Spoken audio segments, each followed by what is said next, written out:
How you guys doing tonight? Awesome. All right. Doing good. You know, nothing like spending my Saturday night here filming podcasts all night when I could be home sleeping. That's cool. We could be having drinks We could somewhere. be next door tipping one back too, but here we are instead. Because This is SPIRO Paranormal's SPIRO Paranormal what? podcast. Like alien pods? Where did podcast come from? When you think of it, like, what is, like, I'm just who came up with the term sure. podcast? Because that's what I think of. Pod, aliens. Yeah, I think of the little aliens. The facehuggers are. I don't really get it myself, but I don't ask those questions either. Oh my gosh, it's funny how we are talking about something pop culture related, because guess what the topic of today is? Pop culture and the influence on the paranormal. Oh my goodness, how did we transition into something so smoothly? We're good. We're just good. Awesome. Okay, anyways. Well, I'm Bret Ghost, I'm J.R. Farnsworth. And I'm John Bryan. and we're going to talk about the pop culture influences both in movies, music, television, and how they helped inspire us into getting into this. And I think we obviously have to start with Ghostbusters. I thought we were other- saving the best for I last, thought we were saving the best man. for last. Well, I would start with Ghostbusters because I understand that there were horror films before Ghostbusters. Really? But Ghostbusters was the film that really started the whole genre of the ghost hunter. It introduced the term paranormal Yes, Yes. it did. to society. It is a science, paranormal studies, etc. It is a science, but nobody really knew about it until Ghostbusters. And thank goodness for Dan Aykroyd having a knowledge of the paranormal, before writing this movie. So it was a legitimate topic. Yeah, and a lot of people don't know that Dan Aykroyd has had a lot of paranormal experiences in his life, and that was one of the reasons that it led him to write Ghostbusters and eventually make the film. And Dan, if you happen to be watching, please have your people contact our people, because we would love to meet you and talk to you and have you on this show without paying you. We don't have much money. Yeah, he's cheap. Yeah. But anyways, yeah. Okay, so let's talk about Ghostbusters, obviously. All right, so John, start us off. What is it about Ghostbusters that stands out to you? I think the main thing that stood out to me about Ghostbusters is I remember seeing it as a teenager, and just being like, wow, this idea that you go out and catch ghosts. And that might seem very trivial today because everybody thinks that you can do it. But before Ghostbusters, that was a brand new idea. A brand new idea that you could catch a ghost. And I think that one idea changed the entire pop culture phenomenon of ghosts and what was within the realm of possibility, if that makes sense. Right. Yeah, what do you think? I think catching ghosts was kind of cool. I do really think that was cool. My favorite part was the proton packs. Those things are amazing. I mean, to think that to catch those ghosts, you could actually use particles of energy, nuclear energy, to actually capture these ghosts. And so, that part of the science really intrigued me. And so between that one and, there's several different references throughout all the Ghostbusters on, like the slime. The slime responded to people's energy. That was Ghostbusters 2? Ghostbusters 2. Ghostbusters 2. Still a great movie. But all the protons, we're talking energy, we're talking slime energy. So to me, it was the energy concept between that intrigued me. Definitely the scientific validity of it all was really, although it's a comedy, there's definitely those concepts of science that are just like, So they know what they were doing, they put it together.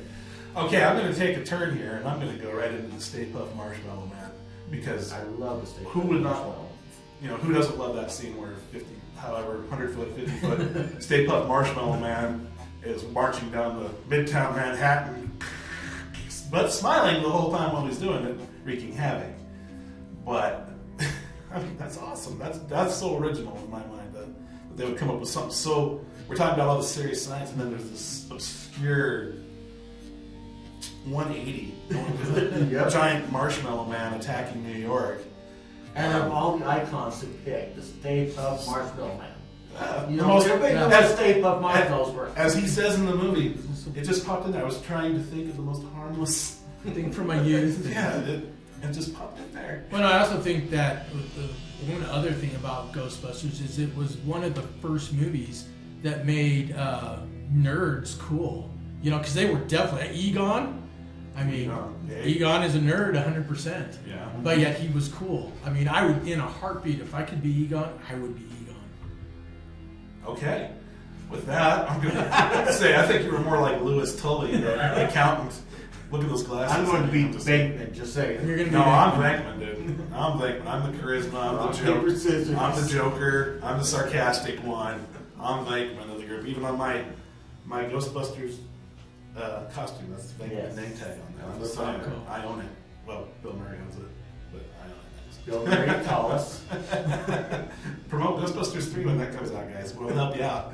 And then, of course, we need, before we end the top of Ghostbusters, the Ghostbusters Song, which here we are in 2019.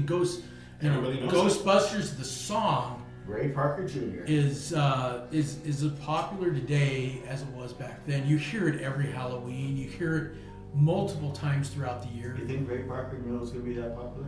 I don't think he did. I don't think he But did. I think I saw him on like an Yeah. episode like VH1 Storytellers or One Hit Wonders or something like that, where he said, "I never knew that this song would be what it is," and he still plays it to this day. Yep. He does acoustic performances on it. I would like to know how it is to basically have your entire life paid for by one song. I don't know, and hey, it works. Yeah, it works. It's a great song, incredible song. Yeah, he struck gold.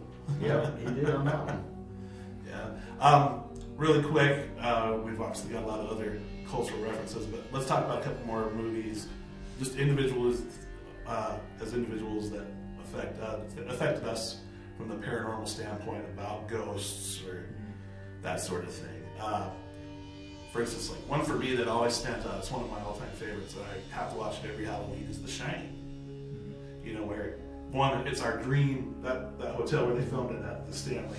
I forget what it's called in the movie, but that's like one of our dream locations to investigate. But yeah, the things that happen in that movie with Jack Nicholson's character seeing the ghost, the lady in the tub, the boy seeing the twin girls running down the halls. There was so many creepy elements to that movie. Yet, you know, although they weren't necessarily classified as ghosts, you know, it was yet that's what they were. And to me, even as an adult, I watched that movie. What is it? Almost 40 years old. It still scares the crap out of me at times when I watch it. So I remember watching The Shining as a kid and it being a really, really terrifying movie. But what I took away from it was this whole idea of the relationship between the little boy and the cook, who wasn't at the hotel, and where he told him, "Oh yeah, my grandmother told me I have this gift," and she called it The Shining, where it wasn't just about ghosts, it was about telepathy or ESP or whatever that special power that they both shared. I remember that having a huge influence on me, and it was something that sparked my interest, and to this day, something that I'm fascinated with. Unfortunately, I don't have it, but Me neither.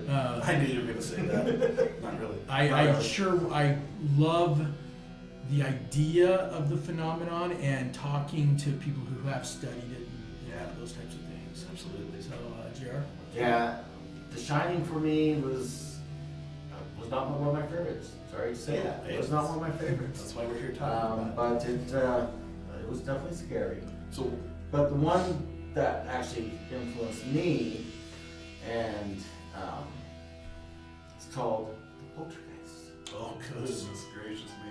That movie, you know, to think that You want to go there, huh? I want to go there. Wow. You know that a child can basically suck into another dimensional universe Through the TV. through the TV, and you know it's kind of metaphorically to where we kind of spent the 90s and 2000s in TV versus cell phones, which we do now. But you know, that one I think just really was, I thought was a great movie. Time brought out that whole paranormal stuff. What do you think? Oh, I'm with you there. That one, you know, for that being a PG movie back in like 1981, I believe is when it was made, and a Steven Spielberg movie at that, it scared the hell out of me. I mean, I remember I couldn't sleep that night. The concept of the house being built on an Indian graveyard where they didn't move bodies, and that the end when the rain's coming down, the corpses are coming out of the ground, skeletons and stuff. That stuff was terrifying. And of course, let's not forget the infamous clown scene. Tripping Becky's not here. Yeah, that's why we saved this for Becky not being here. I mean, when the kid throws that shirt over the clown, Chewbacca is staring at him, and once then it's gone. And then my arms up. Oh my gosh. I remember I was closing my eyes in the theater, like grabbing onto my mom or dad, or whoever was sitting by, just terrified of it. You know. Yeah, I didn't get to watch it in the theater. I got to watch it on, those big beta machines for back Oh, then. go Betamax. Go Betamax. We're not that old. The ones with the great big ones, huh? Right. I remember those. The point I want to bring up about Poltergeist is that unlike, because we've talked a little bit about a couple of the others, Ghostbusters and The Shining, the characters in both of those movies were already a bit atypical. Ghostbusters, they're the funny scientists, but they were into it. But in The Shining, the family was already a little bit off. Yes. They were dysfunctional, and the dad was weird to begin with. Yep. The boy was kind of normal, but then he had these powers, and the mom was, Shelley Duvall did a great job with the role, but she was kind of like, that weird. She had that weird vibe about her. She had to be the weird, quiet one, Yes. and then she had to be kind of the strong one, the Yes. saver and the kid. Yeah. But The other thing I want to just jump in Go really ahead. quick is they're coming out with a sequel to that finally about the boy being grown up. oh, really? Yeah, because Stephen King wrote the book, Uh-huh. the sequel to I can't remember what it's called off the top of my head, but They're there's actually a gonna movie make coming it. out. And I'm very interested to see how that's going to be portrayed in the movie because Stephen King hated the movie Yeah. of his book.